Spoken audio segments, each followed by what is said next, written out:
Approach, Guardian. I have an awoken tale to tell you. One my brother recited to our people's children quite often. Long ago, great kestrels roamed the sky. They built ornate nests in the heavens like conquerors. But in their arrogance, they ignored whispers of storms on the wind. Until one day, one such storm swept over them. It collapsed the heavens, drowned their nests. So they fled, and the storm pursued them. Most died, but a fated few washed upon the shores of a great hollow oak. There, a mother kestrel guarded her clutch, 2 shells, bonded inseparably. A daughter, Riga, a son, Ager. Their hearts beat in unison. And they grew. Riga, intuitive and cunning. Ager, loyal but adventurous. Knowing they would one day wish to leave the hollow to face the storm, their mother plucked feathers from her plumage, and one from each child. For Riga she crafted a crown to keen her mind, centered by Ager's luminous feather. For Ager, she crafted a scepter, cored by his sister's obsidian feather to guide his spirit. There is truth in this tale. The scepter and crown, they are real. One I already have. The other, you will retrieve for me. When you return, I will tell you the rest.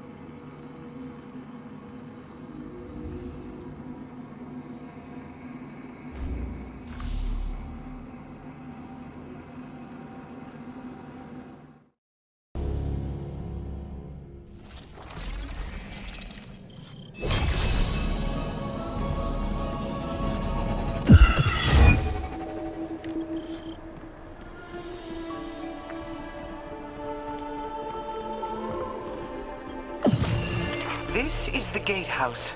It leads to many places. The vault where I stowed the scepter is one of those places. The atlas skews you've collected serve as star charts of sorts, used to map and navigate ley lines back when they could be freely explored. Uldren had been searching for Ager Scepter for some time when he made these. Another daring venture to win my affections, against my better wishes. He often embedded travel logs into his skews. Here.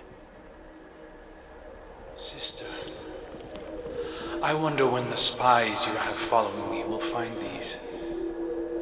Do you still walk the old paths we made? Mother's old tales come to mind. I've been adding to my favorite, the twin kestrels whose hearts beat as one. You'll have to tell me what you think when I return with the scepter. Mother Kestrel watched perfect daughter Riga as she plotted the infinite paths of the hollow, as if concocting a plan for each way it could grow. But with her son Ager, Mother instead held him tight beneath her wing in the oak's hollow. She pointed starward and whispered warnings of dangerous storms and cosmic sojourners that carved chaos in the sky. The beautiful depth of the dark spots caught his eye. His imagination was arrested by them. Ager struggled against his mother's wing, yearning to leap from the tallest branch and soar to see the storms for himself. But Mother Kestrel's talon caught him. She scolded him to never leave the canopy. She held him in crushing closeness and vowed not to show him the stars again. He grew to resent her protection. If it is still unclear, the twin kestrels represent Uldren and myself. Their mother is Osanna Sav. Uldren found Osanna's prescriptions restrictive. I never considered her a mother myself, but her dreams of foresight interested me. We both saw calamity looming, Osanna and I. In the distributary, where the Awoken were born, we were eternal. Osana would hide there forever rather than face the enemy. When we left to form the reef, many chose to hide with her. You're done here. I'll send for you when more skews reveal themselves.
Twin kestrels darted through the gaps between branches.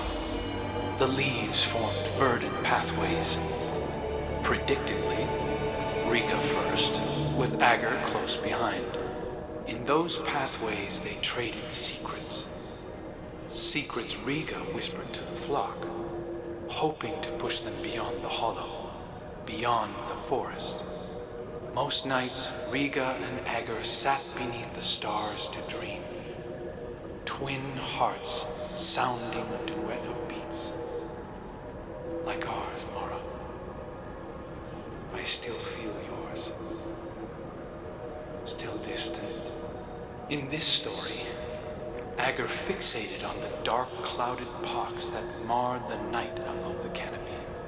He pointed to the starry spaces between them and asked his sister to name them. Riga never spoke a word.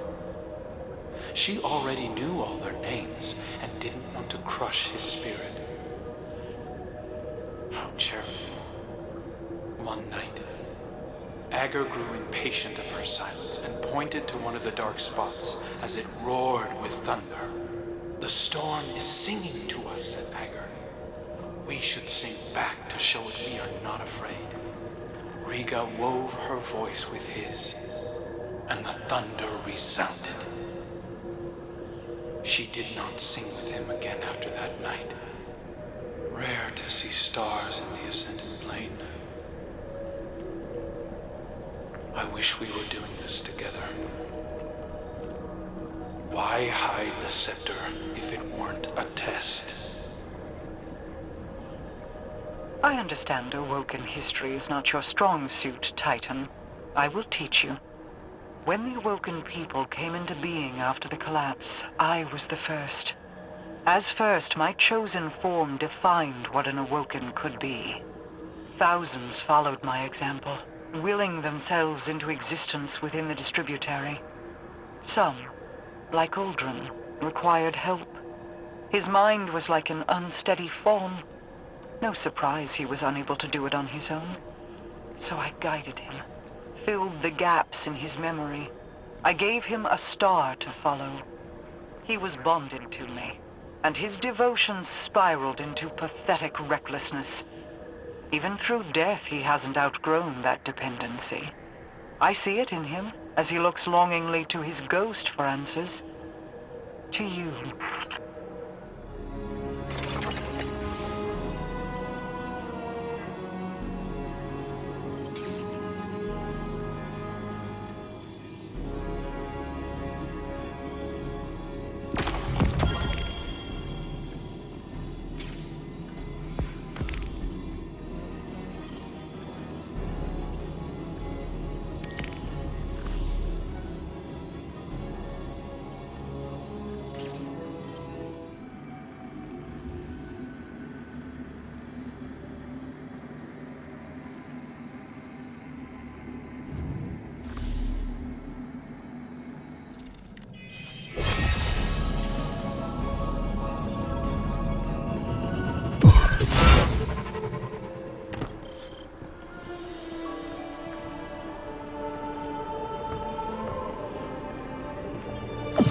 Riga worried their song had attracted the storm's attention and made plans for the flock to leave the hollow. She locked herself away to study. The separation pained Ager, like you know it does. Unable to bear the loneliness, Ager finally took to the sky. High above, the open air cradled him like star-cloth ribbonets. He felt peace in the deafening rush of wind across his feathers.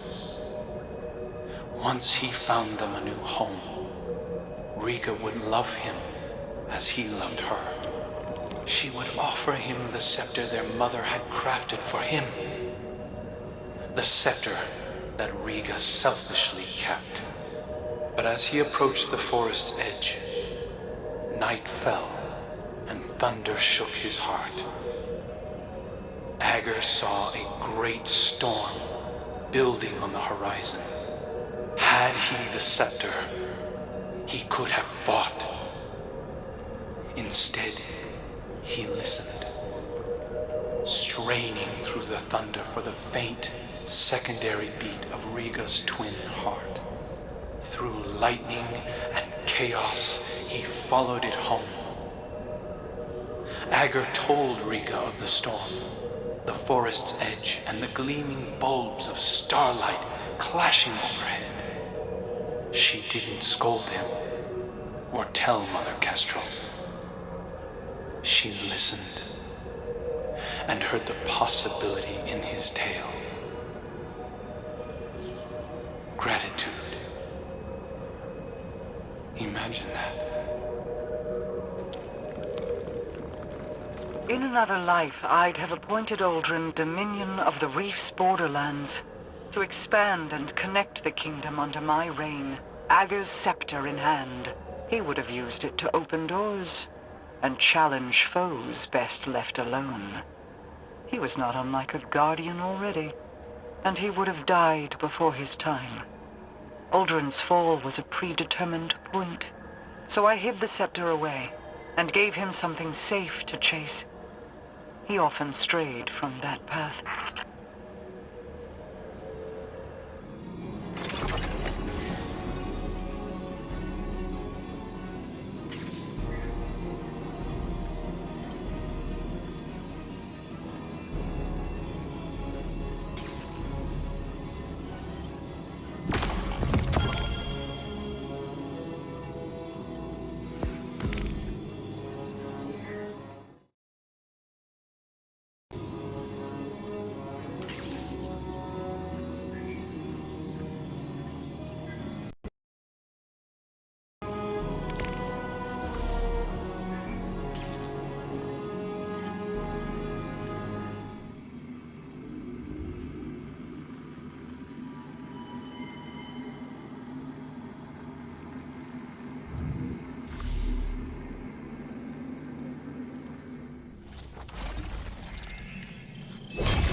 Ager, much loved by the flock, convinced a great many to fly with the twins when they left the hollow. He knelt before Riga and presented the crown of feathers their mother had crafted for her, and waited for her to respond in kind. She rose as queen, but did not gift Ager the scepter. His scepter. Despite everything, she still said he wasn't ready. It was a test of his will, right? His devotion. One he would not fail. For he was patient. So patient. Together the twins led the flock away from the oak's hollow to carve new nests in distant boughs beyond the forest's edge. Ager flew far and wide at Riga's behest, always thinking of her test, and returned home with tales of all he had seen. Dark clouds surrounded them.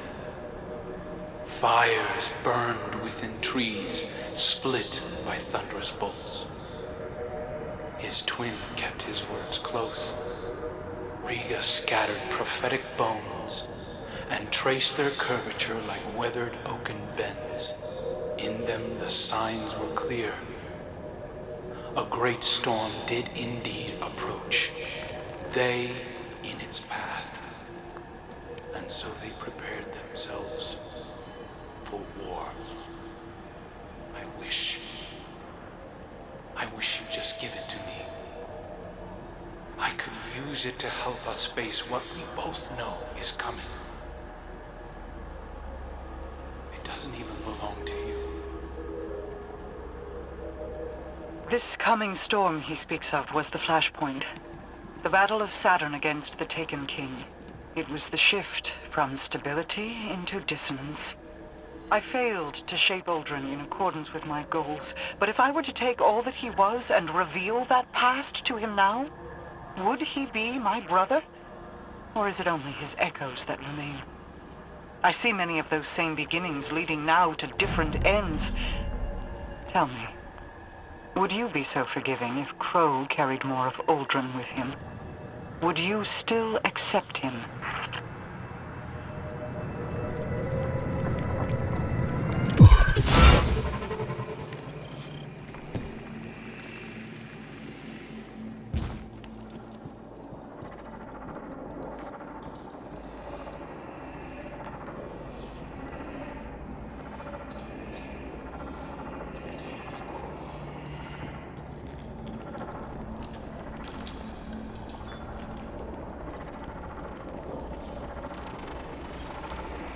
A defensive ward has been engaged over the scepter. It is a failsafe to keep it protected. Either my brother found this place without my knowledge and set it off, or the ward was engaged when the surrounding architecture suffered structural damage. There is a bypass. It is code, kept secret, in that it has been scattered across dozens of terminals throughout the Awoken territory. Fret not, you don't have to collect them. I will have the pieces consolidated and reformed. While you wait, you needn't stand idle like a lost child. Return to me. My borders are threatened.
Zivorath's subordinate came to my doorstep as a thief. Their death is the price of encroachment. Ager's Scepter carves pathways toward one's goals. The compass you carry is based off the same principles as this weapon. In Uldren's hands, it could have connected every edge of my kingdom. Through Zivorath, it would grant an omnipresence within the reef even I could not subdue. Deliver it safely to me. While it may never be Uldren's, it may yet serve to guide what he has become. So you wish to hear the rest of my brother's story? Fine. I will oblige you.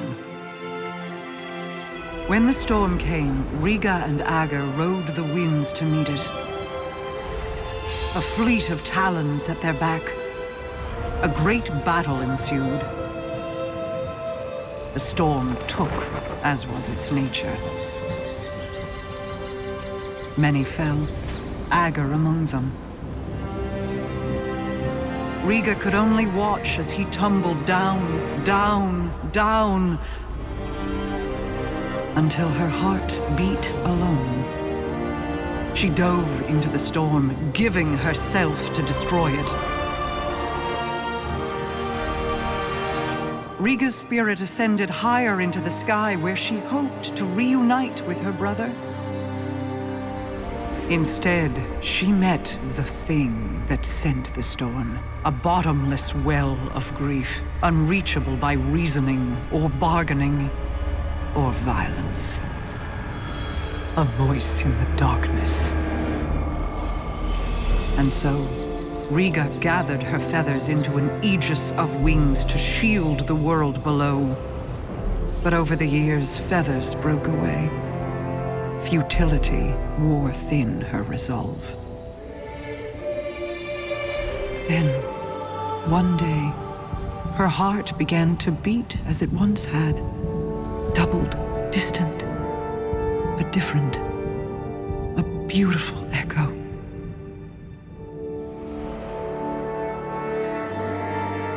Hope called her home. And though she prayed to find Ager there, he never returned.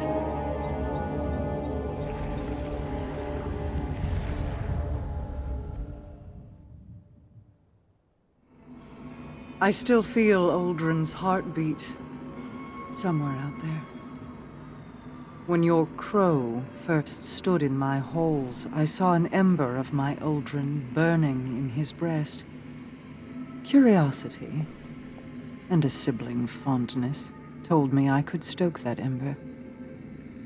I hope it is not a lie. I hope he is more than the last ebb of hot ash from a long dead flame. Many of his faults were not of his own making. Uldren's decisions were his, of course, but driven by whips in the hands of others. Myself included. I will have to offer him more than an old story of an empty promise if I wish to see that ember burn again. This is the path I led Uldren down. If certain actors had kept to their roles, I would have wielded Uldren Sov, Light-Bearer. But even Mara Sov cannot control everyone. I celebrate his resurrection in the light. But I detest seeing my brother rewritten, his greater self sloughed away and swept into the cellar. There is still good to draw from who he was. Don't squander it. He needs a star to guide him. Uldren or Crow, they are the same in that regard. Ager's Scepter is yours, then. Both its burden and the freedom it can provide. Be careful with it, Guardian. He is prone to devotion.